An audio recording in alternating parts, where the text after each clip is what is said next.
தூரத்து உறவு வைரமுத்து எழுதிய சிறுகதை. தூரத்து உறவு அப்படின்னது ஒன்று விட்ட சொந்தத்தில் உள்ள அவங்க பங்காளி, மாமன் மச்சான், அப்படி தூரமாக இருக்க உறவு அப்படின்னு நினச்சி கதையை தொடங்கினேன். வாசிக்கும் போது தான் தெரியுது, தூரமாக இருக்கிற பிள்ளைகளுக்கும் பெற்றோர்களுக்குமான உறவு பலாயிரம் மைல் கடந்து புலம்பெயர்ந்து வாழும் ஒரு குழந்தைகளுக்கும் அவங்க அப்பா அம்மாவுக்குமான உறவை பற்றிய கதையாக அந்த தூரத்து உறவு அமைஞ்சிருக்கு. எரிமேடையில் கிடத்தப்பட்டிருந்த தன்னுடைய தகப்பனாருடைய உடலை கடைசியாக உற்று பார்க்குறான் சிவராமன்.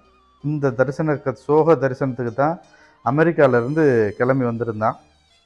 மனசை ஏதோ ஒன்று அடைக்குது. சுற்றி எல்லோரும் நிற்கிறாங்க, இருந்தாலும் அவன் தனிமையாக தான் உணர்றான்.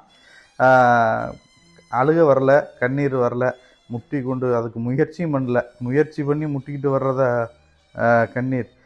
தகப்ப இறந்தால் கூட அழக்கூடாத அளவுக்கு இன்றைய சூழலில் மனிதர்கள் ஒரு நாகரிக தலைமுறையாக மாறிட்டாங்க அப்படின்னு தொடங்குறார் இந்த கதையை.